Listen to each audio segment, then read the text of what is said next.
Kamu tidak akan percaya apa yang terjadi ketika Raka Pradipta, seorang miliarder sukses, tiba-tiba pulang ke rumah mewahnya pada tengah malam dan terpaku saat mendapati pengasuh rumah tangga yang sederhana, Naya Kirana, melakukan sesuatu yang tak terduga di ruang tamu bersama dua anak kembarnya, Alana Prameswari dan Banyu Mahendra. Namun yang benar-benar membuatnya terguncang bukan pemandangan itu, melainkan ucapan polos kedua anak itu yang terasa seperti meremas jantungnya.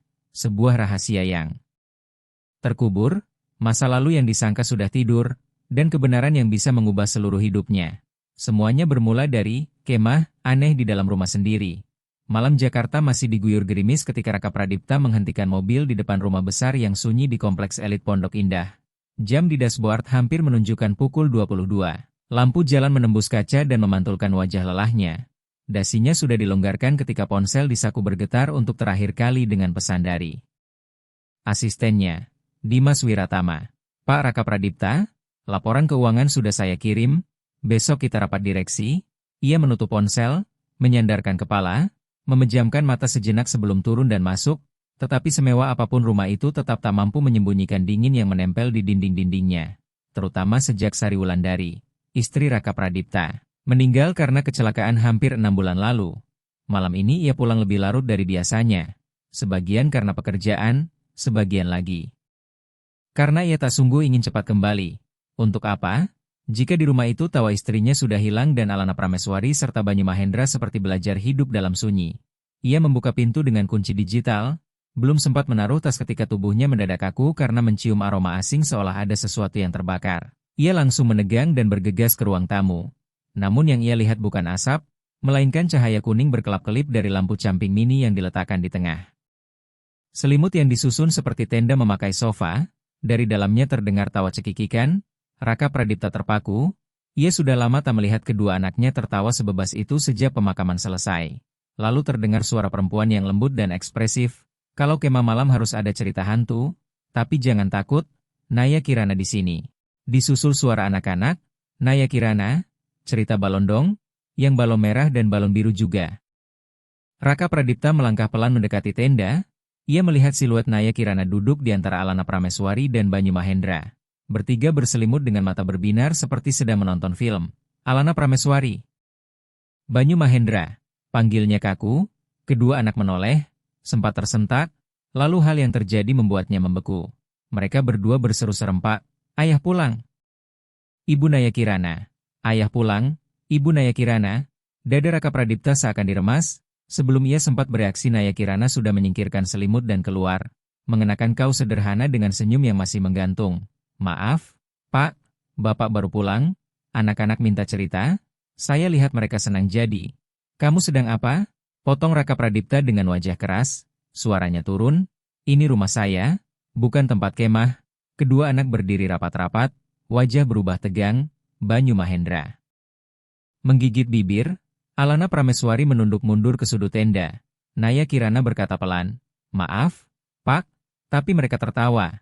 Pertama kali setelah sekian lama, Bapak lihat sendiri, kan? Raka Pradipta menatap kedua anaknya, hatinya melorot namun ia tetap menjaga jarak. Kamu tidak berhak membuat hal seperti ini tanpa izin. Saya mempekerjakan kamu untuk menjaga mereka, bukan untuk menggantikan ibu mereka. Naya Kirana mengangkat kepala, tatapannya tidak menghindar. Saya tahu saya tidak bisa menggantikan siapapun, tapi mungkin mereka tidak butuh ibu baru. Mereka cuma butuh boleh menjadi anak-anak. Udara mendadak berat, Raka Pradipta menahan napas, menunjuk ke arah tangga. Besok pagi kamu tidak usah datang lagi. Saya akan hubungi agen pengasuh. Naya Kirana mengangguk dan berbalik membereskan tanpa membantah. Melipat selimut, merapikan mainan Alana Prameswari dan Banyu Mahendra dengan hati-hati. Namun justru ketenangan itu membuat Raka Pradipta semakin gusar. Anak-anak butuh disiplin, bukan dimanja, katanya seolah meyakinkan dirinya sendiri. Saya tidak memanjakan mereka, Pak. Saya hanya tidak pura-pura seolah Alana Prameswari dan Banyu Mahendra sudah baik-baik saja, kata Naya Kirana tanpa menoleh. Raka Pradipta berdiri terpaku, kalimat itu seperti jarum yang menusuk sudut hatinya yang sengaja ia kubur sejak pemakaman berakhir. Lalu Naya Kirana meninggalkan rumah hampir tengah malam, dan sebelum melewati gerbang ia sempat menatap kembali lampu lantai 2 yang masih menyala. Tempat Alana Prameswari dan Banyu Mahendra meringkuk tanpa ada lagi yang membacakan cerita. Raka Pradipta duduk di depan layar laptop hendak menelaah laporan keuangan, tapi tak sanggup fokus. Ia membuka rekaman CCTV rumah karena penasaran, dan video itu menampilkan Alana Prameswari serta Banyu Mahendra duduk di sisi Naya Kirana, masing-masing memeluk bantal, mata mereka berbinar saat mendengar cerita.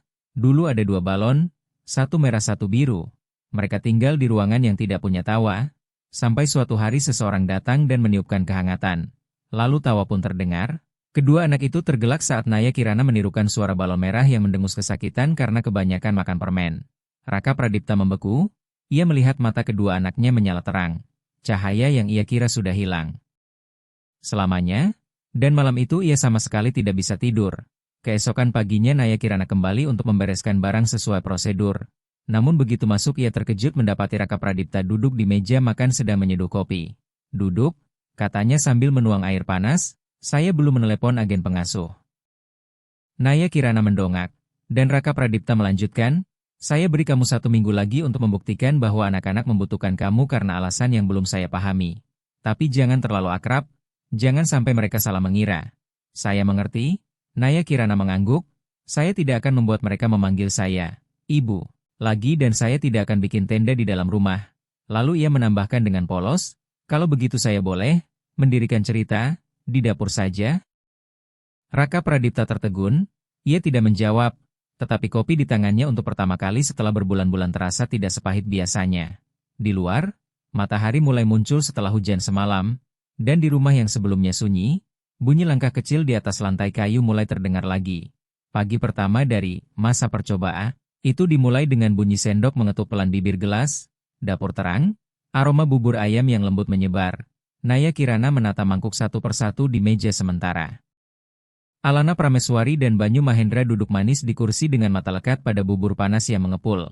Raka Pradipta turun dengan kemeja putih, 2 kancing teratas terbuka.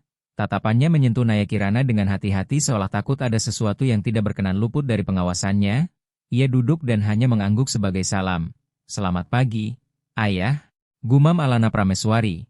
"Pagi, Ayah," ulang Banyu Mahendra lalu berbisik pada kakaknya. "Ayah nggak pernah senyum." Raka Pradipta mendengar jelas namun tidak bereaksi. Dulu anak-anak bahkan tak mau menatapnya. Sekarang mereka berani mengomentari apakah ia tersenyum atau tidak. Itu sudah kemajuan meski bernada menyindir. "Hari ini bubur ayam kampung. Saya masak dari subuh pakai panci presto," kata Naya Kirana lembut. "Kalau Bapak tidak sempat sarapan, saya bisa pisahkan porsinya di termos supaya Bapak bawa."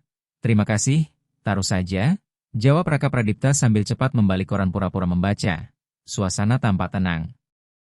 Tetapi Naya Kirana tahu itu hanya sementara. Ia merasakan mata Raka Pradipta mengikuti setiap geraknya. Cara ia menyeka mulut Alana Prameswari. Cara ia mencabik ayam kecil-kecil untuk Banyu Mahendra. Sampai kebiasaannya mencuci tangan setelah melayani mereka. Raka Pradipta tidak mengatakan apapun.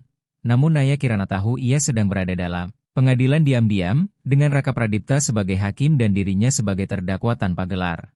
Setelah kedua anak selesai makan, Naya Kirana mengajak mereka ke halaman belakang bermain susun balok, sementara Raka Pradipta tinggal sendiri di dapur, menatap mangkuk bubur itu, mengingat jelas bagaimana Sari Wulandari, istrinya, dulu memasak hidangan serupa ketika ia terserang flu ringan. Setiap kali Sari Wulandari memasak, ia selalu menambahkan sedikit bawang goreng buatan sendiri. Aromanya manis dan lembut sampai membuat dada terasa nyeri. Anehnya, semangkuk bubur ayam pagi ini juga punya aroma yang sama. Siang itu Raka Pradipta pulang lebih awal tanpa diduga, dan Naya Kirana sedang mengajari Alana Prameswari serta Banyu Mahendra melukis cat air di ruang tamu. Lantai dialasi koran, gelas-gelas bilas disusun rapi di nampan kayu kecil, tisu basah sudah disiapkan di sampingnya. Semuanya begitu tertata sampai Raka Pradipta malah jadi canggung.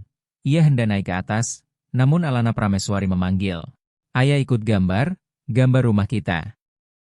"Ayah nggak bisa gambar," jawab Raka Pradipta agak malu, dan Naya Kirana menimpali lembut, "Gambar itu bukan soal jago, yang penting senang." Lalu ia tersenyum dan menyodorkan selembar kertas kosong kepada Raka Pradipta. "Bapak gambar apa saja yang Bapak ingat?" Raka Pradipta memegang pensil dan duduk. Entah sudah berapa lama ia tidak menggambar. Mungkin sejak masa SMA ketika ia masih menulis surat tangan untuk Sari Wulandari atau mencoret-coret sketsa cincin nikah impian di sudut buku. Ia menggambar rumah sederhana dengan 2 pohon kelapa dan mewarnai atapnya merah. Alana Prameswari mendekat melihat lalu terkikik. "Rumah ayah jelek, kayak kepiting jalan." Raka Pradipta ikut tertawa. Untuk pertama kalinya ia merasa ringan seperti itu. Tak perlu sempurna. Cukup hadir. Malamnya Raka Pradipta bekerja di ruang kerja. Laporan dari tim perencanaan masih ada beberapa kesalahan, tetapi ia tak bisa fokus memperbaiki. Sebagian karena tawa yang memantul dari dapur tempat Naya Kirana, Alana Prameswari, dan Banyu Mahendra sedang lomba siapa paling cepat bercerita. Ada ikan berenang ke laut ketemu ubur-ubur. Ubur-ubur bilang ayo main. Ikannya jawab, "Nggak. Ibuku melarang." Banyu Mahendra menang dan Naya Kirana bertepuk tangan. Sementara Alana Prameswari protes manja bahwa ceritanya lebih berima. Terdengar sorak kecil, tepuk tangan, lalu langkah kaki mungil berlari naik tangga. Ada ketukan di pintu ruang kerja. "Ayah, boleh nggak kami tidur di kamar ayah?" Raka Pradipta mengangkat kepala melihat kedua anaknya memakai piyama bergambar dinosaurus dan kucing kartun. Ia ragu, kenapa di kamar ayah? Dan Banyu Mahendra menjawab polos, "Naya Kirana bilang ayah kerja terus, tidur sendiri dingin. Kami juga tidur sendiri dingin." Raka Pradipta diam sejenak lalu mengangguk. Cuma malam ini, malam itu mereka bertiga berbaring berdampingan. Alana Prameswari di tengah, Banyu Mahendra memeluk bantal besar hampir sebesar tubuhnya. Raka Pradipta menatap langit. Langit mengingat malam-malam ia tidur di sisi Sari Wulandari. Malam-malam ketika mereka bertiga memeluk dua bayi kembar yang baru lahir sampai begadang.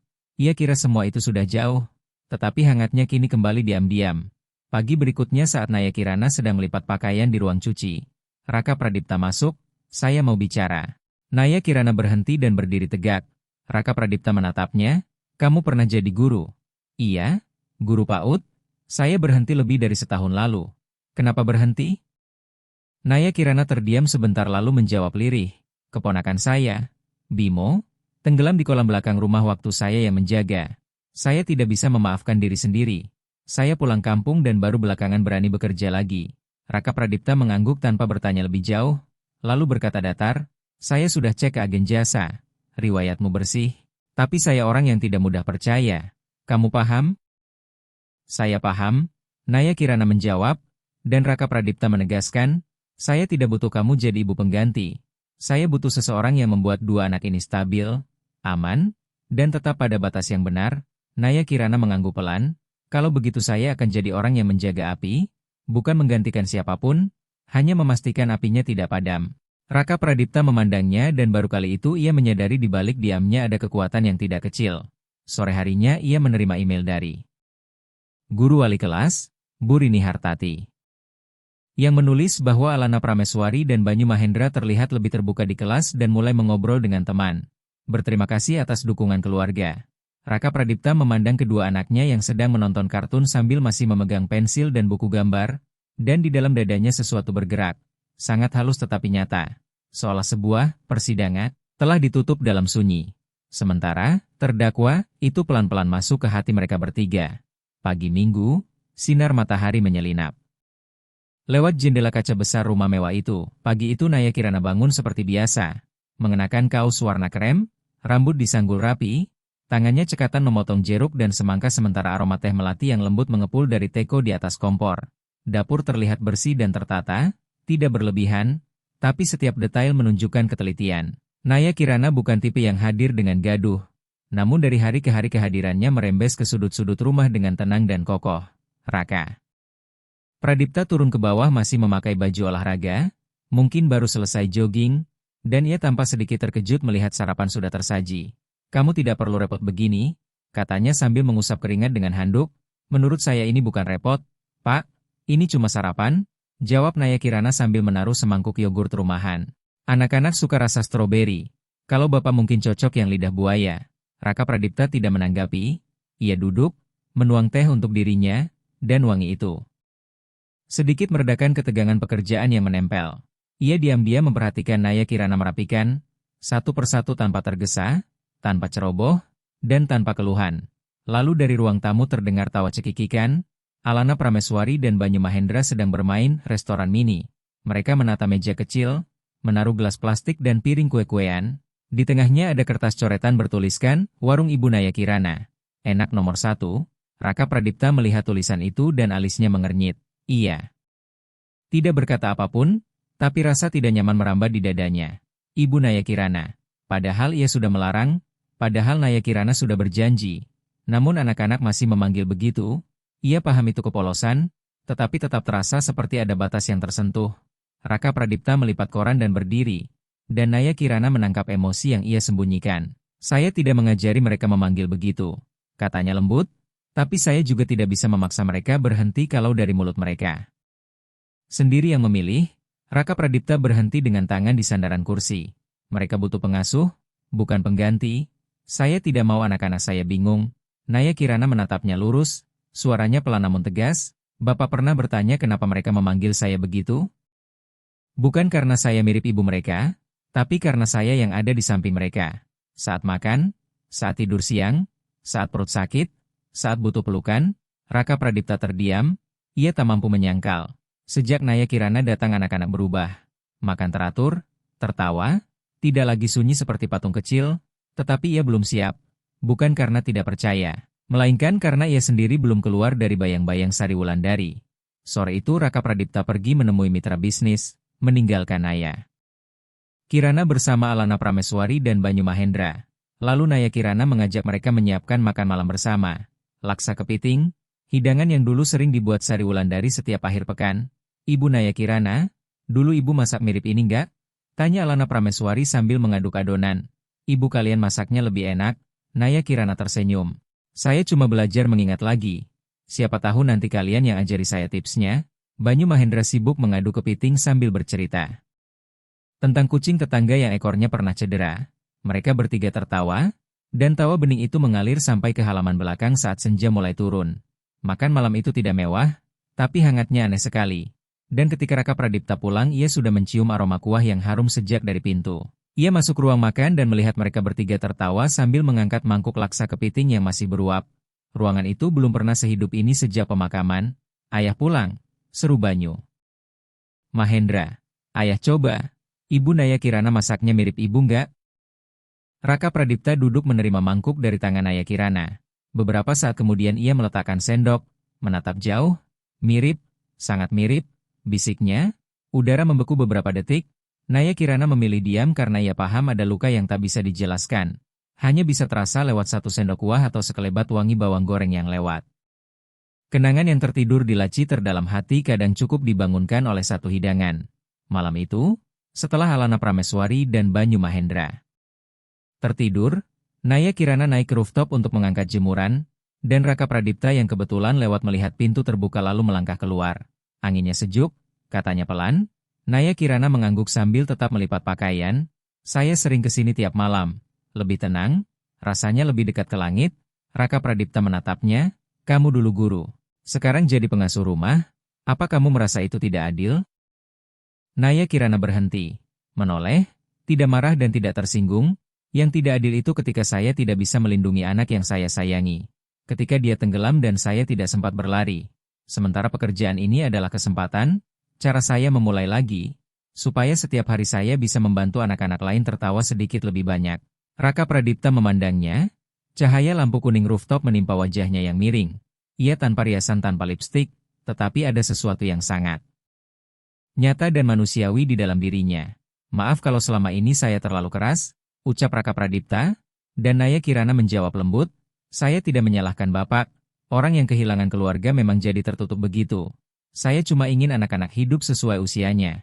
Raka Pradipta mengangguk, lalu hening yang panjang jatuh tanpa canggung. Hanya dua orang dewasa yang masing-masing membawa luka berdiri berdampingan dalam momen yang tidak butuh penjelasan. Ketika Naya Kirana masuk kembali, Raka Pradipta masih berdiri di sana memandang langit malam Jakarta dengan titik-titik cahaya yang berkedip, dan untuk pertama kalinya setelah berbulan-bulan ia tidak merasa kosong. Bukan karena ada yang menggantikan Sari Wulandari, melainkan karena akhirnya di rumah ini kehidupan kembali pelan-pelan seperti angin sejuk di penghujung hari. Namun pagi itu dapur lebih sunyi dari biasanya. Tak ada bunyi sendok beradu mangkuk, tak ada gumam lagu Naya Kirana saat mencuci sayur, tak ada langkah kecil Alana Prameswari dan Banyu Mahendra berlari meminta yogurt. Udara seperti melambat, hanya ada dengung kulkas dan gerimis di balik jendela. Naya Kirana duduk terpaku memegang foto kecil yang semalam diselipkan anak-anak ke tangannya. Foto lama yang memperlihatkan Sari Wulandari menggendong Alana Prameswari dan Banyu Mahendra saat mereka baru berusia 1 tahun. Senyum di foto itu begitu lembut sampai membuat dada terasa sesak. Sari Wulandari memakai kemeja putih, rambut disanggul rapi. Tatapannya memancarkan kelembutan sekaligus kekuatan. Ibu Naya Kirana, apakah kamu mirip ibu kami? Tanya Alana Prameswari lirih. Semalam ia duduk di pangkuan Naya Kirana ketika hujan turun tanpa alasan. Naya Kirana menggeleng pelan sambil mengusap rambutnya. Ibumu adalah ibu yang sesungguhnya. Aku cuma pendongeng yang menggantikan sementara. Tapi dulu ibumu juga bercerita seperti ini. Kalimat itu membuat Naya Kirana terdiam lama. Hari ini adalah peringatan setahun kepergian Sari Wulandari. Raka Pradipta bangun pagi, mengenakan kemeja hitam, menyetir sejak dini hari menuju TPU Tanah Kusir untuk menyiapkan ziarah. Suasana rumah tetap hikmat dan dengan caranya sendiri Naya Kirana membuat Alana Prameswari serta Banyu Mahendra merasakan hari ini bukan untuk tenggelam dalam sedih, melainkan untuk mengingat dengan lembut. Ia memakai kebaya hijau muda, rambut diikat rapi, menyiapkan 2 buket bunga krisan putih. Satu dipilih Alana Prameswari, satu lagi dibungkus Banyu Mahendra dengan bantuannya. Ia tidak memposisikan diri sebagai keluarga, juga tidak bersikap terlalu dekat. Ia hanya menjadi penuntun agar anak-anak bisa melewati rasa kehilangan tanpa terperosok. Ibu suka krisan yang tidak ada kuningnya, katanya itu lebih anggun, kata Banyu Mahendra sambil memeluk buket yang lebih besar dari kepalanya. Ibu juga tidak suka orang menangis, tambah Alana Prameswari. Ibu bilang kalau kangen, tersenyumlah supaya ibu tenang. Raka Pradipta menjemput mereka sekitar pukul 9. Mobil membawa mereka melewati jalan yang rindang. Naya Kirana duduk di kursi depan, Alana Prameswari dan Banyu Mahendra di belakang bernyanyi riang sepanjang perjalanan menuju sekolah. Meski bukan hari masuk, dan tak seorang pun menyebut kematian, tak seorang pun mengucap kata kehilangan. Namun hangat di dalam mobil terasa anehnya utuh. Meski hari itu bukan hari sekolah, tak seorang pun membicarakan kematian, tak seorang pun menyebut kehilangan. Namun suasana di mobil terasa hangat secara ganjil, seolah kehadiran Sari Wulandari tidak pernah benar-benar pergi. Di TPU Tanah Kusir, setelah mereka menabur bunga dan duduk sejenak di dekat pusara, Banyu Mahendra diam-diam mengeluarkan gambar dari tasnya. Gambar satu keluarga berempat berdiri di bawah pohon dengan kelopak jatuh bertebaran. Aku gambar ibu di awan, pakai jubah superhero juga, katanya pelan tapi bangga, dan Raka Pradipta menatap gambar itu dengan dada mengencang. Karena ia teringat Sari Wulandari pernah bercanda, kalau aku mati, aku jadi superhero yang ngawasin anak-anak belajar malam. Dulu ia hanya mencibir kecil. Sekarang setiap candaan itu terasa seperti nubuat yang menggigilkan. Naya Kirana mundur selangkah agar tidak menyusup ke momen pribadi mereka. Ia tidak menangis tetapi matanya memerah. Ia melihat Raka Pradipta menunduk mencium lembut kepala Alana Prameswari lalu menaruh tangan di bahu Banyu Mahendra. Dan sekejap itu pria yang dulu kaku seperti patung batu tampak penuh kemanusiaan dan kelembutan. Seorang ayah yang bukan lagi pebisnis atau manajer galak, melainkan seseorang yang sedang belajar lagi cara mencintai setelah kehilangan. Setelah ziarah, mereka mampir ke warung sederhana di gang kecil kawasan Kemang, tempat Raka Pradipta dan Sari Wulandari dulu sering makan saat masih mahasiswa. Ia memesan 2 mangkuk kue tiaw kuah dengan bakso, makanan kesukaan Sari Wulandari. Dan betapapun sudah lama berlalu, ia selalu berkata rasa di sini tidak tergantikan. Ibu bilang di sini enaknya karena kuahnya ada.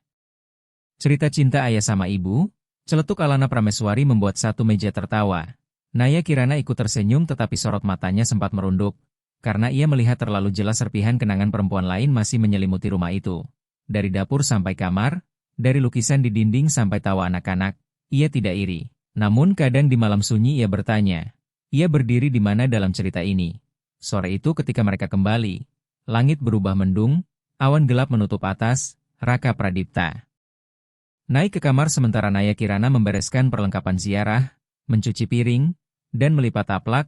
Saat ia sedang melipat kain, Raka Pradipta turun membawa kotak kayu kecil di tangannya. Saya menemukan ini di kamar Sari Wulandari, katanya sambil menyerahkan kotak itu kepada Naya Kirana. Di dalamnya ada surat yang dia tulis sebelum melahirkan. Naya Kirana menerimanya dengan gugup. Kenapa Bapak berikan ke saya? Karena ada bagian yang menulis tentang orang yang datang setelah dia. Naya Kirana membuka kotak itu dan menemukan kertas tipis dengan tulisan rapi yang terasa akrab. Ia membaca perlahan seolah setiap kata memahat dadanya. Kalau suatu hari aku tidak ada, biarkan orang itu merawat anak-anak dengan hati. Tidak perlu mirip aku, cukup tulus. Dan kalau kamu bisa mencintai lagi, jangan merasa bersalah, karena aku mencintaimu cukup untuk memberkati itu. Sampai di situ tangan Naya Kirana bergetar. Ia menutup kertas dan mengembalikannya pada Raka Pradipta. Saya tidak pantas menerima berkas seperti itu. Raka Pradipta menggeleng. Saya tidak memberikannya supaya kamu menghakimi dirimu sendiri.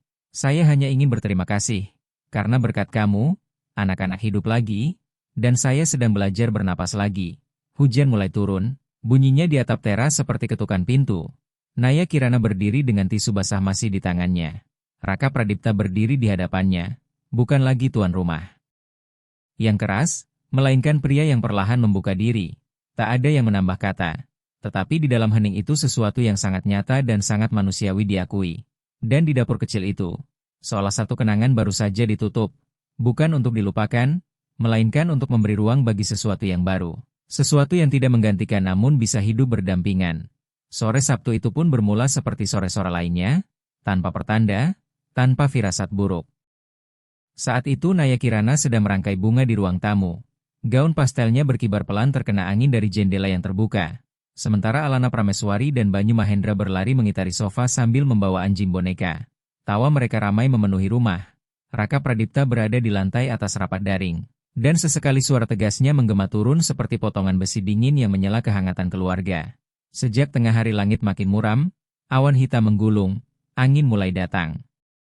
Berembus-embus, dan saat Naya Kirana sedang menyeduh teh melati, radio menyiarkan peringatan cuaca. Sebuah depresi tropis berpotensi menguat menjadi badai besar malam ini dan berdampak pada wilayah Jabodetabek dan Banten. Jantung Naya Kirana berdegup.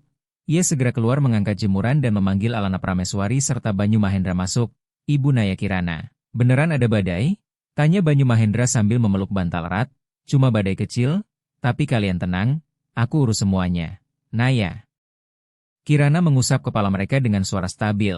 Lalu ia memeriksa seluruh jendela, menutup rapat semuanya, menempel selotip membentuk huruf X pada kaca-kaca besar seperti yang dulu diajarkan ibunya.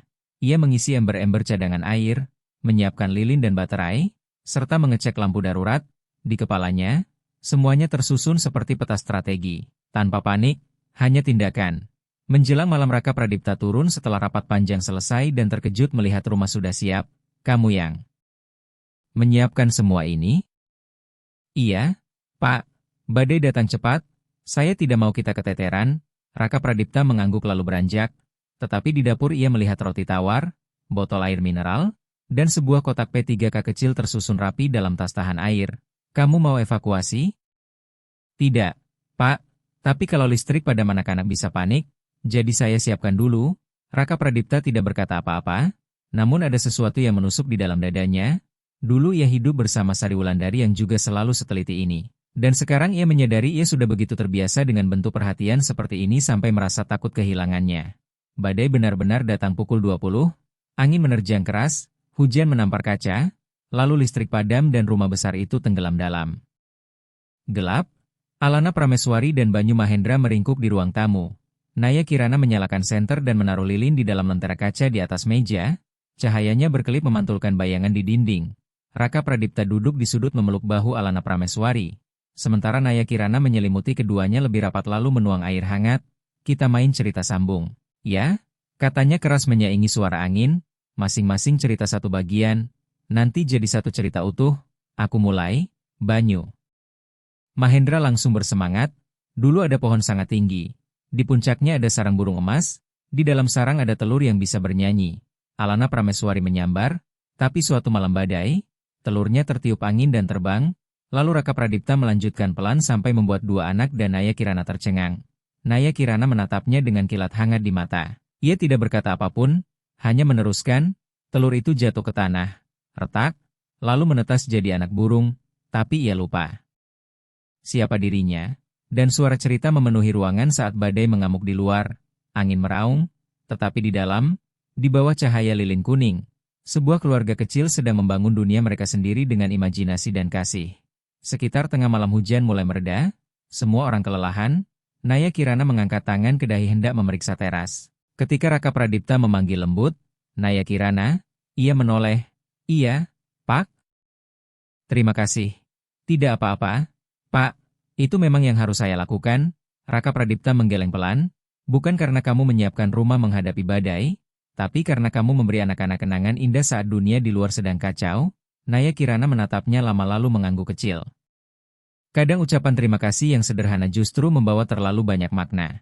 Dini hari berikutnya langit cerah, angin mereda, hujan berhenti, rumah tetap utuh kecuali beberapa pot tanaman tumbang dan ayunan anak terlepas dari kaitnya.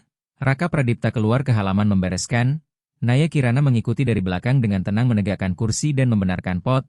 Ketika mereka sama-sama menarik pohon hias yang miring, tangan mereka bersentuhan. Raka Pradipta menarik tangannya lebih dulu, namun kali ini tidak tergesa. Mata mereka bertemu sekejap tanpa kata dan tanpa ekspresi berlebihan. Tetapi cukup membuat jantung Naya Kirana bergetar. Siang saat menyiapkan makan, Naya Kirana menghidangkan ikan bumbu lada hitam, sup sawi hijau, dan telur dadar. Raka Pradipta menatap meja makan lalu berkata rendah, "Masakan ini dulu sering dibuat Sari Wulandari. Kemarin saya tahu kamu menemukan buku resepnya. Kamu tidak sengaja?" Katanya terselip di antara buku-buku gambar Alana Prameswari. Raka Pradipta tidak menambahkan apapun, tetapi sumpitnya terhenti lama. Lalu ia ragu sejenak sebelum berkata, "Naya Kirana, kamu tidak perlu berusaha menjadi Sari Wulandari. Saya rasa anak-anak sayang kamu. Karena kamu adalah kamu." Naya Kirana mendongak, matanya tampak bingung, setengah tersentuh setengah waspada. "Saya tidak berniat jadi siapapun, Pak. Saya hanya melakukan yang menurut saya benar untuk anak-anak." Raka Pradipta mengangguk pelan, "Saya tahu," dan udara di ruang makan mendadak melunak. Seperti setelah badai besar berlalu, hanya tersisa hangat matahari pagi. Seusai makan siang, saat Naya Kirana mencuci piring, Banyu Mahendra berlari masuk dari halaman membawa seekor kepi kecil di tangannya. "Naya Kirana, ibu dulu bilang yang begini itu, malaikat kecil." Naya Kirana tersenyum. "Ibumu memang sering bilang begitu," katanya membawa keberuntungan. Ia mengulurkan tangan agar Banyu Mahendra meletakkan kepik itu di telapak tangannya. "Siapa tahu hari ini hari keberuntungan kita, Raka." Pradipta berdiri di tangga mendengar jelas. Ia menatap halaman dan melihat awan putih melayang pelan di langit yang bersih. Lalu untuk pertama kalinya setelah hampir setahun sejak Sari Wulandari pergi, ia tersenyum dengan senyum yang sungguh-sungguh. Badai semalam bukan hanya menyapu atap rumah, tetapi juga menyapu dinding-dinding dingin di dalam dirinya. Dan pada pagi yang terang setelahnya, tunas-tunas pertama mulai muncul, diam-diam namun tangguh. Sore itu setelah pulang sekolah, Alana Prameswari dan Banyu Mahendra berlari masuk dengan wajah berseri. Masing-masing membawa kartu ucapan buatan tangan dari kertas warna. Mereka mengenakan seragam putih, SD, dengan tangan belepotan krayon dan remah camilan.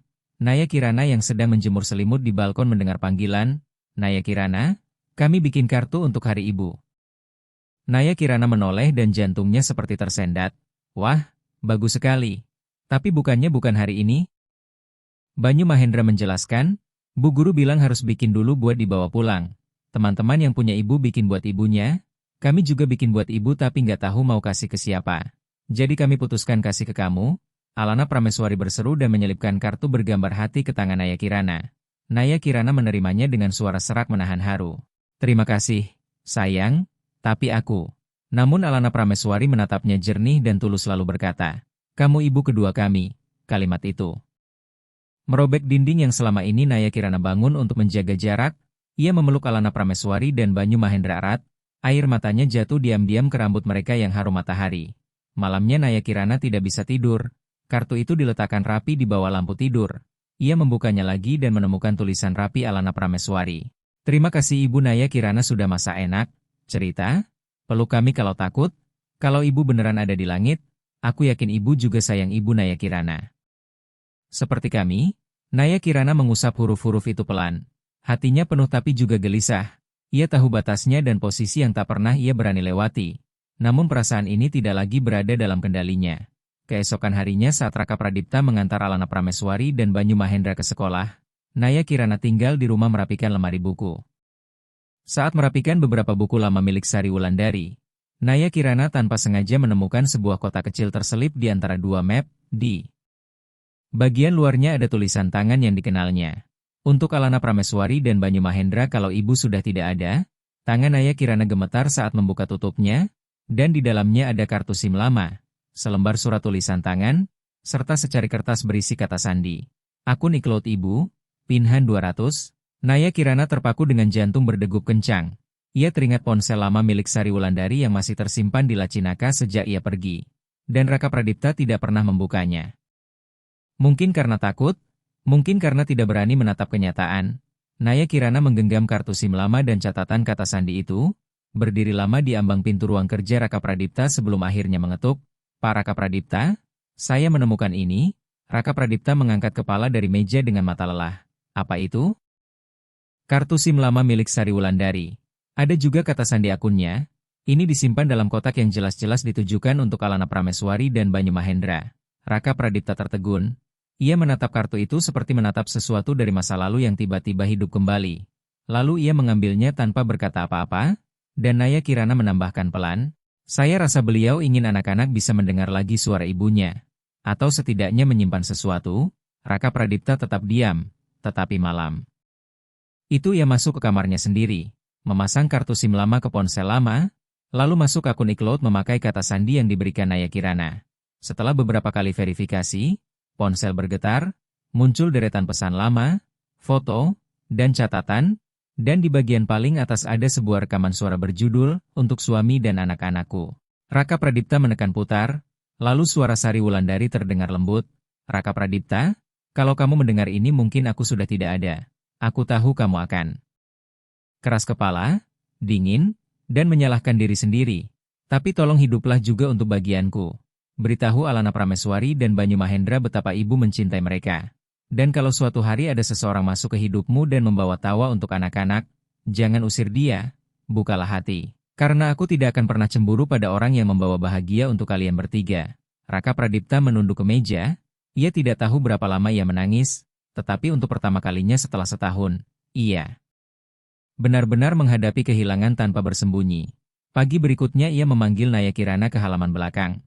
"Naya Kirana, terima kasih sudah memberi saya kartu itu. Saya sudah mendengarnya." Naya Kirana mengangguk tanpa bertanya, dan Raka Pradipta melanjutkan, "Saya juga mau bertanya satu hal. Kalau suatu hari saya tidak lagi menganggap kamu sekadar pengasuh, kamu takut tidak?" Naya Kirana membeku kaget. "Maksud Bapak?" Raka Pradipta menghela napas, "Saya sendiri tidak tahu ini apa.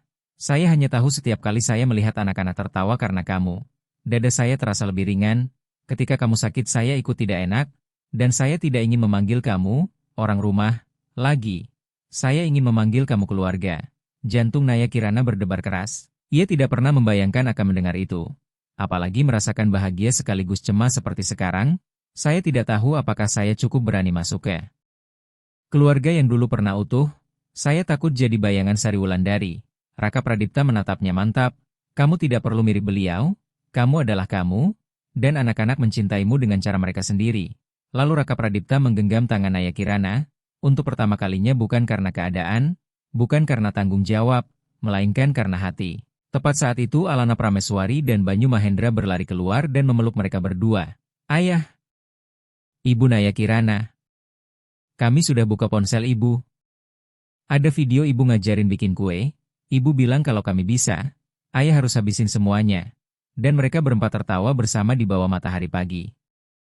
Tawa itu meletup jernih seolah badai dulu tak pernah ada. Seolah babak baru benar-benar dimulai, bukan untuk menggantikan, melainkan untuk meneruskan dengan kasih dan keberanian. Dan di cahaya pagi itu, kartu SIM lama yang menjadi bukti terakhir dari cinta yang pernah ada berubah menjadi jembatan agar cinta yang baru bisa mulai bertunas. Tidak ada yang dilupakan, tidak ada yang digantikan, semuanya tetap menjadi bagian dari keluarga ini dan dari hati ini. Tempat cinta, meski pernah retak, selalu meninggalkan gema manis. Minggu pagi langit Jakarta muram, sisa embun dari hujan semalam masih menggantung di daun-daun. Naya Kirana sedang menyiapkan sarapan ketika bel pintu berbunyi. Ia mengusap tangan dan berlari membuka. Di depannya berdiri seorang perempuan awal 30-an berambut pendek, memakai kemeja warna krem dan celana kain hitam, menarik koper. Wajahnya terasa anehnya familiar, lembut sekaligus tajam.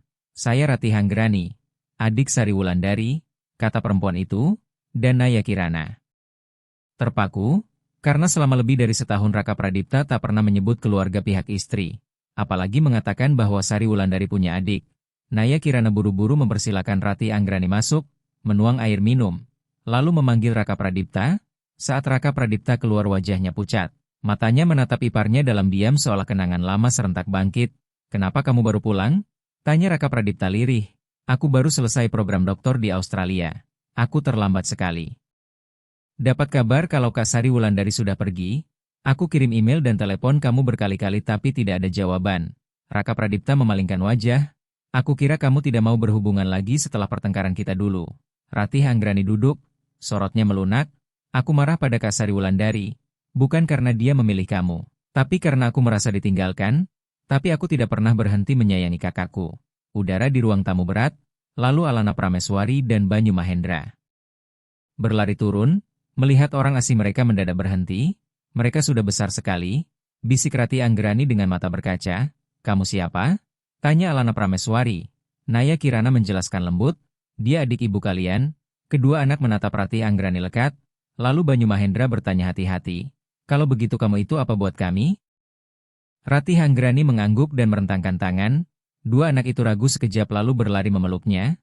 Pemandangan itu membuat Raka Pradipta dan Naya Kirana tercekat tanpa kata. Sejak hari itu Rati Anggrani tinggal sementara di rumah besar itu. Ia menjaga sikap, tidak ikut mengatur didikan anak, tapi juga tidak menjaga jarak berlebihan. Ia bercerita tentang masa kecil Sari Wulandari kepada Alana Prameswari dan Banyu Mahendra. Ia memasak sayur asam dengan rasa yang katanya persis seperti buatan kakaknya, dan ia membawa album foto lama sehingga untuk pertama kalinya kedua anak melihat foto Sari Wulandari saat masih remaja. Tetapi ketenangan itu tidak bertahan lama. Suatu malam ketika Naya Kirana sedang memasak, ia tanpa sengaja mendengar percakapan Rati Anggrani dan Raka Pradipta di ruang tamu. Kamu sebenarnya mau bagaimana dengan perempuan itu? Dia sudah bukan pengasuh lagi. Jawab Raka Pradipta tegas, aku mencintainya. Aku tak tahu harus menyebutnya apa, tapi aku tahu kalau dia pergi. Rumah ini akan kosong. Rati Anggrani menahan napas. Kamu pikirkan perasaan kakakku tidak? Kalau Kak Sari Wulandari masih hidup, apa dia mau? Yang menggantikannya adalah perempuan dari kampung yang dulu kerja sebagai pengasuh? Raka Pradipta menjawab tenang, Sari Wulandari orangnya lapang. Kamu juga tahu itu? Dia tidak akan menolak siapapun yang membuat anak-anaknya tertawa. Rati Anggrani terdiam lama lalu menghela napas. Aku tidak berniat menentang. Aku cuma khawatir tentang Alana Prameswari dan Banyu Mahendra. Hubungan yang samar seperti ini bisa bikin mereka bingung. Naya Kirana berdiri membeku di dapur, dan baru kali itu ia mendengar isi hatinya seterang ini. Ia merasa kecil, tersesat di rumah yang seolah bukan untuknya. Sekuat apapun ia menyangkal. Sekalipun anak-anak memanggilnya ibu, ia tetap orang yang datang belakangan, orang yang masuk di antara masa lalu yang belum benar-benar selesai. Malam itu Naya Kirana tidak tidur. Ia keluar ke halaman belakang tempat ayunan kain lama milik Sari Wulandari dulu pernah tergantung. Angin malam lembut membawa aroma tanah basah dari sudut taman. Ia mengeluarkan kartu buatan Alana Prameswari dan Banyu Mahendra lalu membaca lagi. Ibu Naya Kirana, kami sayang kamu. Ia tersenyum dengan mata merah, lalu masuk pelan, menulis beberapa kalimat di secari kertas dan meletakkannya di meja makan. Pagi berikutnya ia pergi sebelum langit benar-benar terang. Kertas itu berbunyi, terima kasih Raka Pradipta dan anak-anak untuk hari-hari yang sangat berharga. Tapi saya percaya ada posisi yang tidak bisa digantikan. Saya ingin Alana Prameswari dan Banyu Mahendra tumbuh dengan kejelasan. Bukan dengan hubungan setengah-setengah, saya tidak meninggalkan. Saya hanya mundur agar yang perlu jelas menjadi jelas. Kalau benar-benar membutuhkan saya, carilah saya. Kalau tidak, saya akan baik-baik saja. Ketika Raka Pradipta membaca surat itu, tangannya gemetar. Alana Prameswari dan Banyu Mahendra berlari masuk. Begitu menyadari sarapan tidak beraroma telur dadar yang biasa. Mereka langsung menangis keras. Ibu Naya Kirana kemana? Raka Pradipta terdiam. Ia tak tahu harus menjawab apa. Namun ia tahu ketiadaan Naya Kirana adalah cermin paling jernih dari hal-hal yang selama ini ia tak berani hadapi. Rati Anggrani keluar dari dapur membawa secangkir teh panas. Kamu tahu tidak? Ada orang-orang yang meski bukan sedarah, tetap meninggalkan lubang yang tak bisa diisi siapapun. Kalau kamu masih ragu, kamu benar-benar akan kehilangan dia. Raka Pradipta mengangguk dengan tatapan mantap. Kali ini ia tidak akan membiarkan semuanya berlalu seperti dulu bersama Sari Wulandari. Ia berdiri, meraih kunci mobil, dan memutuskan pergi mencari Naya Kirana. Di luar, sinar pagi menyusup lewat sela daun. Sebuah babak baru tidak selalu dimulai dengan tawa. Kadang dimulai oleh kehilangan. Namun justru itulah yang membuat orang menyadari apa yang benar-benar penting untuk digenggam. Dan Raka Pradipta tahu jelas Naya Kirana bukan pengasuh lagi. Ia adalah orang yang selama ini ia tunggu dalam perjalanan hidup yang sempat hampa, sakit, dan tersesat. Langit Jakarta hari itu seolah membawa perasaan orang yang sedang mengejar kebenaran. Tidak hujan, tidak terik, hanya awan kelabu membentang. Raka Pradipta menyetir menembus jalanan padat. Hatinya kusut, ia sudah melewati banyak proyek besar dan negosiasi keras tanpa gentar. Tetapi kini hanya untuk mengucap maaf dan memohon Naya Kirana kembali. Telapak tangannya basah oleh keringat. Ia menghentikan mobil di depan sebuah kos kecil di Depok. Tempat yang pernah disebut Naya Kirana sekilas, di depan pagar besi sederhana ia menarik napas panjang lalu mengetuk. Pintu terbuka dan Naya Kirana membeku terkejut melihatnya. Bukan pria bisnis yang rapi, bukan ayah yang kaku, melainkan lelaki biasa dengan mata cekung dan wajah lelah. Saya kira Bapak tidak akan mencari, bisik Naya Kirana, dan Raka Pradipta menjawab serak, saya kira kamu tidak akan pergi. Mereka terdiam, di antara mereka ada ruang penuh kata yang belum sempat lahir. Naya Kirana menunduk menghindari tatapannya lalu mempersilakan masuk, menuang air.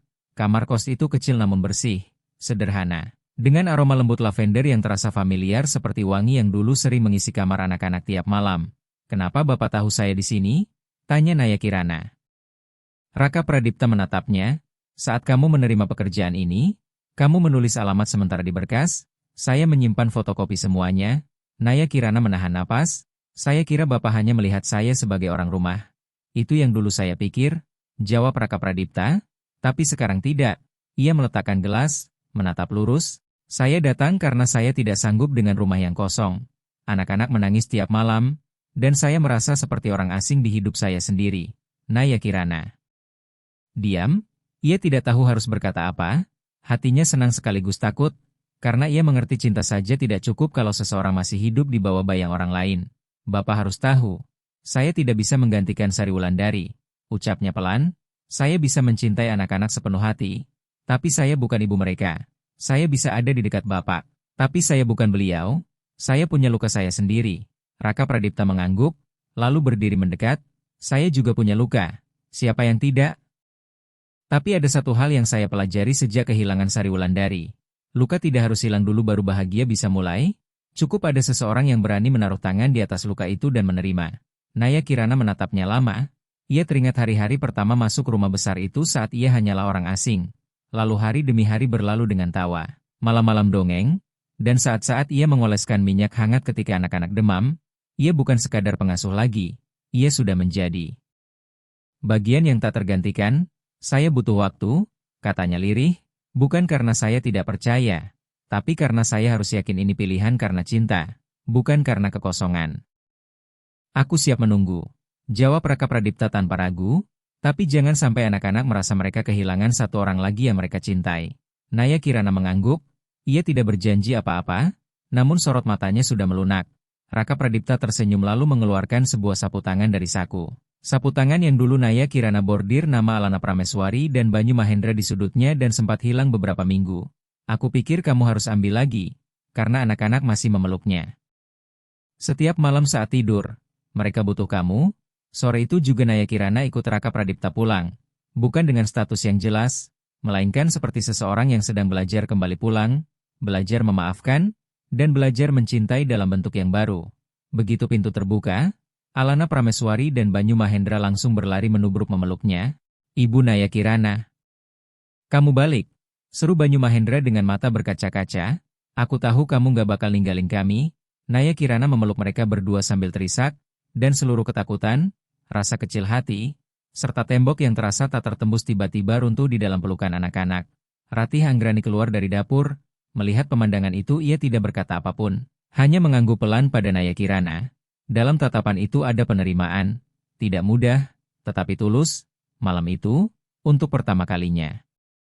Setelah lebih dari setahun, mereka makan bersama sebagai sebuah keluarga sungguhan. Tawa ramai, bunyi piring dan sendok bersentuhan, serta mata yang saling memandang tanpa canggung. Raka Pradipta mengambilkan sepotong ikan untuk Naya Kirana. Naya Kirana menuangkan sup sawi hijau untuknya. Alana Prameswari dan Banyu Mahendra bercerita tentang sekolah. Sementara Ratih Anggrani mendengarkan dengan mata berbinar. Setelah meja dibereskan, Naya Kirana menatap Raka Pradipta dan bertanya pelan, "Kalau saya boleh tinggal, saya tinggal sebagai apa?" Raka Pradipta menatapnya, menggenggam tangannya, lalu menjawab tegas, "Sebagai perempuan yang saya pilih, bukan untuk menggantikan siapapun, bukan karena keadaan, tapi karena hati saya memilih kamu." Dan malam itu, di Jakarta yang sunyi, sebuah keluarga baru terbentuk bukan oleh label, melainkan oleh kasih, maaf, dan tangan-tangan yang berani menyentuh luka satu sama lain. Kadang bahagia tidak lahir dari kesempurnaan, melainkan dari keberanian menyentuh perih, tetap mencintai, tetap percaya, dan tetap memilih bertahan. Menjelang akhir Maret, Suasana di rumah besar Raka Pradipta berubah jelas, hujan-hujan awal musim membuat udara lembab dan menyesakan. Alana Prameswari dan Banyu Mahendra mulai terbiasa Naya Kirana kembali dan tidak lagi ketakutan ia pergi. Namun di dalam hati Naya Kirana masih ada simpul yang mengikat. Sesuatu yang belum pernah ia ceritakan pada Raka Pradipta, bahkan belum berani ia hadapi. Suatu malam setelah makan, saat Alana Prameswari dan Banyu Mahendra sudah naik ke kamar untuk mengerjakan tugas, Naya Kirana duduk di sebelah Raka Pradipta di ruang tamu sambil memainkan gelas teh jahe.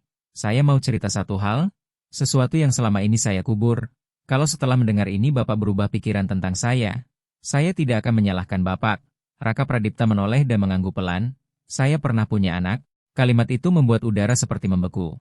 Anak perempuan, tapi meninggal saat baru lahir karena saya tidak punya uang untuk pengobatan. Saya melahirkannya sebelum umur 20 dengan seorang pria yang sudah punya istri. Raka Pradipta terdiam lama. Matanya tidak marah, tidak kaget, hanya hening berat yang menahan banyak hal. Naya Kirana menunduk. Saya pernah membenci diri sendiri. Saya pikir saya tidak akan pernah pantas mendapat sesuatu yang baik sampai saya bertemu anak-anak. Cinta yang mereka berikan membuat saya merasa mungkin saya masih punya kesempatan untuk memulai lagi. Raka Pradipta menggenggam tangan Naya Kirana dan menekannya pelan. Kamu tidak perlu menghapus masa lalu untuk punya hari ini. Kalau ada yang patut disalahkan, itu orang-orang yang meninggalkan kamu, bukan kamu. Dan saya tidak mencintaimu karena kamu sempurna. Saya mencintaimu karena kamu jujur. Naya Kirana tak sanggup berkata apapun, air matanya jatuh begitu saja. Dan di momen itu ia merasakan lepas yang pertama setelah bertahun-tahun. Beberapa hari kemudian Raka Pradipta memutuskan mengadakan pertemuan keluarga. Ratih Hanggrani, Ibu Endang Puspitasari, Bapak Hadi Santoso, serta beberapa sahabat dekat diundang. Ia ingin memperkenalkan Naya Kirana sebagai perempuan terpenting dalam hidupnya, sekali untuk selamanya. Sore itu Naya Kirana mengenakan gaun panjang krem sederhana. Rambutnya diikat rendah, lembut dan bersahaja, tapi ia tetap gugup, dan sebelum melangkah keluar kamar, Raka Pradipta menggenggam tangannya erat. Kita tidak perlu membuktikan apapun, kita cukup jadi diri sendiri, bisik Raka Pradipta di ruang tamu. Suasana awalnya agak canggung. Ibu Endang Puspitasari yang dikenal tegas menatap Naya Kirana dengan sangat teliti. Lalu setelah makan Ibu Endang Puspitasari memanggil Naya Kirana ke halaman belakang. Tempat sinar matahari lembut jatuh di atas bougainville. Kamu orang kedua yang berani membawa Alana Prameswari dan Banyu Mahendra keluar ke tempat umum. Yang pertama adalah ibunya. Naya Kirana tertegun, dan Ibu Endang Puspitasari melanjutkan, kamu tahu saya dulu menentang Raka Pradipta menikah lagi. Tapi saya juga tahu anak-anak butuh orang yang tulus. Raka Pradipta terlalu lama hidup dalam bayang-bayang Sari Wulandari. Kalau kamu berani melangkah maju dan mencintai ayah dan dua anak itu seperti darah dagingmu sendiri, saya tidak punya alasan untuk menghalangi. Naya Kirana menunduk. Terima kasih, Ibu Endang Puspitasari, sudah memberi saya kesempatan. Ibu Endang Puspitasari memandangnya sejenak lalu menepuk bahunya. Menjadi ibu itu bukan soal darah, tapi soal ketika anak menangis, nama. Yang pertama mereka panggil adalah namamu. Pertemuan keluarga hari itu berakhir dengan momen yang tidak biasa. Di depan semua orang Raka Pradipta menggenggam tangan Naya Kirana terang-terangan dan menyatakan mereka akan bersama-sama membesarkan Alana Prameswari dan Banyu Mahendra. Tanpa buru-buru memberi label, tanpa paksaan, hanya sebuah janji dari hati. Ratih Hanggrani mendekat paling akhir dan memeluk Naya Kirana erat. Kak Sari Wulandari pernah bilang, kalau suatu hari dia kenapa-kenapa. Dia cuma ingin anak-anak punya seseorang yang bisa masak sup telur yang enak dan bercerita dongeng setiap malam. Kakak sudah menulis namanya di hati Raka Pradipta, tapi aku yakin sekarang kakak akan senang kalau yang menulis kelanjutannya adalah kamu. Dada Naya Kirana dipenuhi perasaan yang sulit dijelaskan. Ia tidak lagi takut dibandingkan, tidak lagi merasa hanya yang datang belakangan. Ia adalah dirinya sendiri, dengan masa lalu, kehilangan, dan cinta yang jujur, dan kini ia punya tempat untuk pulang. Malam itu Alana Prameswari dan Banyu Mahendra duduk menyelip di antara Raka Pradipta dan Ibu Naya Kirana. Masing-masing menempel di satu sisi dengan mata mengantuk. Ibu Naya Kirana, ceritain dongeng, boleh? Hari ini aku mau cerita putri. Tapi Raka Pradipta harus jadi pangeran ya? Raka Pradipta tertawa. Pangeran suaranya serak begini. Putri mana yang mau? Naya Kirana memiringkan kepala. Putrinya takut nggak laku, jadi terpaksa nerima. Mereka bertiga tertawa. Sementara Alana Prameswari dan Banyu Mahendra bertepuk tangan riuh, dan di bawah lampu tidur kuning hangat seluruh kamar dipenuhi tawa seperti musik lembut yang menghapus luka-luka lama. Begitulah, di sebuah rumah besar di tengah Jakarta. Lahir keluarga baru yang tidak perlu sempurna, cukup saling mencintai dengan tulus, karena kadang bahagia tidak datang dari orang yang memulai bersama kita, melainkan dari orang yang berani masuk ketika kita merasa sudah tidak punya apa-apa lagi untuk diberikan. Setahun kemudian rumah besar Raka Pradipta jauh lebih ramai dari sebelumnya. Hari itu ulang tahun ke-8 Alana Prameswari dan Banyu Mahendra sekaligus momen khusus ketika Raka Pradipta ingin mengumumkan keputusan yang sudah matang di hatinya. Bukan hanya kepada keluarga, tetapi juga kepada dirinya sendiri. Naya Kirana sibuk di dapur dengan kemeja putih berlengan digulung, rambut disanggul rapi, senyumnya terang. Ia bukan lagi pengasuh yang dulu, bukan pula perempuan yang hidup menepi di pinggir masa lalu orang lain. Ia belajar melangkah ke cahaya dengan cinta, keberanian, dan keyakinan bahwa hal baik pantas diterima. Alana Prameswari dan Banyu Mahendra berlarian ke sana kemari membawa balon dan kantong permen untuk dibagikan kepada teman-teman. Ratih Anggrani duduk di halaman menata meja pesta bersama beberapa teman lama. Kehangatan itu membuat siapapun yang melihat ikut tersenyum. Sementara Raka Pradipta berdiri di balkon lantai 2 memandangi halaman penuh tawa. Dadanya dipenuhi rasa yang sulit ia namai. Hidupnya sudah melewati banyak kehilangan, mimpi yang patah, dan masa kosong meski punya uang dan posisi. Tetapi kini ia paham hal terpenting tidak ada di kontrak atau angka laporan keuangan. Semua itu ada dalam pelukan-pelukan mendadak, dalam panggilan, ayah, setiap malam, dan dalam tatapan seorang perempuan yang siap berdiri di sisi Raka Pradipta apapun yang terjadi esok hari. Pesta pun dimulai, kue ulang tahun dibawa keluar, kue 3 tingkat berlapis krim putih, dihias gambar 2 anak kecil sedang berkemah di bawah satu pohon. Pengingat manis tentang momen pertama Naya Kirana masuk ke dunia ayah dan kedua anak itu. Kami mau minta ayah dan ibu Naya Kirana naik ke depan, teriak Alana Prameswari sambil mengangkat mikrofon kecil. Naya Kirana naik ke panggung diiringi sorak. Raka Pradipta menyusul sambil menggenggam tangannya erat. Kalian punya permintaan? Tanya Naya Kirana. Aku pengin ibu Naya Kirana selalu tinggal bareng aku, jawab Banyu Mahendra dengan mata berbinar, dan Alana Prameswari menyelutuk cepat. Kalau aku pengin ayah sama ibu Naya Kirana nikah, membuat semua orang tertawa. Naya Kirana tersipu dan baru hendak menoleh ke Raka Pradipta ketika ia sudah mengambil kotak beludru kecil dari sakunya. Di tengah tepuk tangan dan tatapan penuh harap, Raka Pradipta berlutut, suaranya tenang tapi bergetar. Aku terlalu lama untuk paham apa yang penting. Sekarang aku tahu bukan yang datang paling dulu yang jadi satu-satunya, tapi yang berani bertahan ketika semuanya paling sulit. Kamu bukan pengganti Sari Wulandari. Kamu adalah Naya Kirana, orang yang mengajariku mencintai lagi, mengajariku menjadi ayah sekali lagi, dan mengajariku memaafkan diriku sendiri. Ia membuka kotak itu. Cincin platinum sederhana, halus, elegan, lalu menatapnya. Naya Kirana, kamu mau jadi istriku? Naya Kirana terpaku beberapa detik. Kenangan menerjang. Malam-malam mencuci piring bersama anak-anak, dan saat ia pergi demi menjaga harga dirinya. Dulu ia pikir ia tidak pantas, tapi perjalanan ini mengajarinya bahwa cinta bukan sekadar cukup. Cinta adalah berani memilih sampai akhir. Ia mengangguk dalam air mata di tengah sorak riuh. Aku mau? Alana Prameswari dan Banyu Mahendra melompat ke girangan lalu memeluk mereka berdua.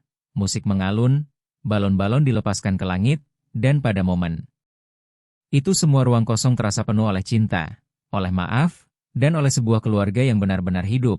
Ketika pesta usai, Raka Pradipta dan Naya Kirana duduk di anak tangga teras rumah. Cahaya bulan mengintip di balik daun. Raka Pradipta tersenyum kecil. Kamu masih ingat hari pertama anak-anak memaksa kamu bikin tenda?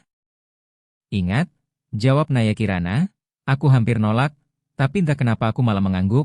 Raka Pradipta menatap jauh. Waktu itu aku berdiri di balkon melihat kalian bertiga di bawah senter. Bercerita, aku sudah tidak percaya apa-apa setelah Sari Wulandari pergi. Tapi malam itu aku tahu aku bisa percaya lagi. Naya Kirana menyandarkan kepala di bahunya. Suaranya merendah. Aku juga pernah kehilangan seorang anak dan pernah yakin aku tidak akan bisa mencintai siapapun lagi. Ternyata cinta tidak habis, cuma dulu aku belum memberikannya pada orang yang tepat. Raka Pradipta menggenggam tangan Naya Kirana pelan. Kalau begitu, sekarang sudah orang yang tepat, ya? Naya Kirana mengangguk sambil tersenyum tipis dalam gelap. Di lantai atas, lampu kamar Alana Prameswari dan Banyu Mahendra masih menyala. Mereka berbisik-bisik menyusun rencana rahasia. Mengadakan kemah di dalam rumah lagi. Kali ini dengan ayah dan ibu Naya Kirana ikut. Begitulah anak-anak, mencintai ya mencintai, merindukan ya merindukan, tanpa malu. Dan mungkin justru hati mereka yang murni membuat orang dewasa belajar mencintai lagi.